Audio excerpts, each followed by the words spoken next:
A captaincy, first time for you. Looking back now, being given that responsibility just before World Cup, what was that like? Yeah, it was, mate, shock at first. I didn't want the gig actually, to be fair.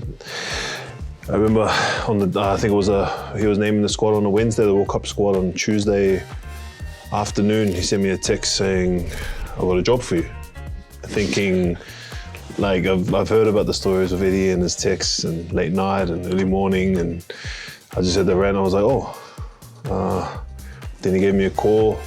He said, "Mate, I think you're best fit for us to captain the squad heading to France." I spoke to my wife, family. Yeah, I rang him the next day and said, "Yeah, I'll do it.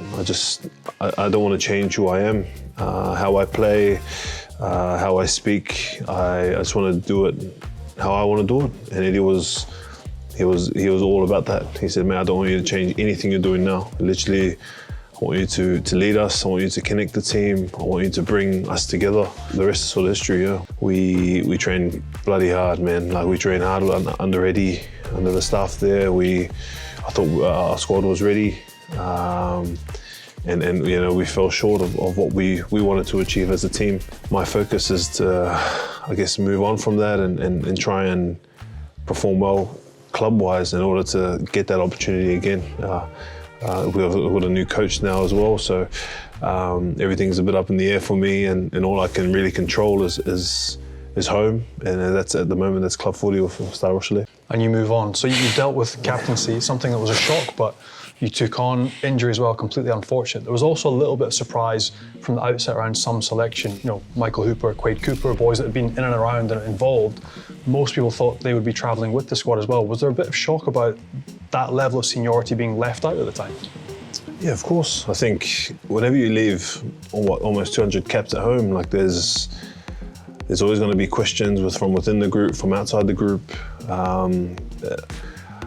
I thought straight away, I thought those boys were shooing into the squad, but like we've said in the past, is the coach who selects the squad, so we had all trust in the squad that we took. We had a good squad, we had a really good group, we had a young group, but our ambition, we were right up there. So if we retain the hunger and the youth of that squad that went to the World Cup, and it's a difficult time, not just in Australia, we've just seen the Rebels has just folded, but you look at the Premiership, you look in Wales, like across the board, it's not all rosy at the minute. But if we just look at Rugby Australia, the Wallabies, who are going to be hosting in 4 years' time, to be in prime position to challenge for the comp. Strictly from a Wallabies perspective, over this last World Cup not being anywhere as successful as we needed it to be, I think those players in that squad will be the core group moving into 27.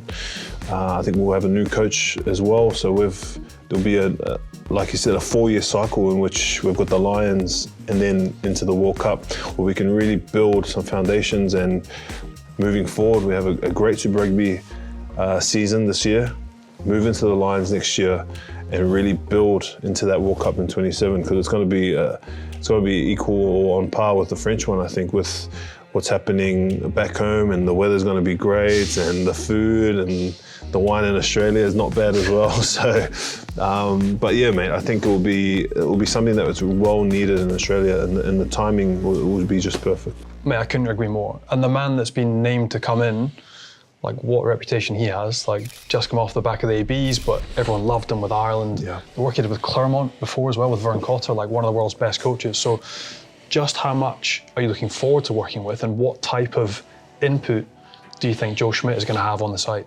Mate, I've only heard good things about Joe. I think his resume speaks for itself. And yeah, I think it's exciting times. I think it's off the back of what happened last year. The only way is to move forward and to move up. I think he's going to bring a lot of detail to the game that we may have been lacking. But no, it's an exciting time to be an Australian rugby player, to aspire to be at that jersey, because it's a fresh start. Like, there's no prior.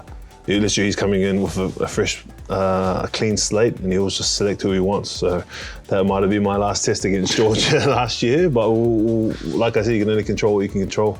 But no, it's exciting to see someone with that caliber of coaching experience and his resume to take the reins and hopefully take us forward in where we want to be.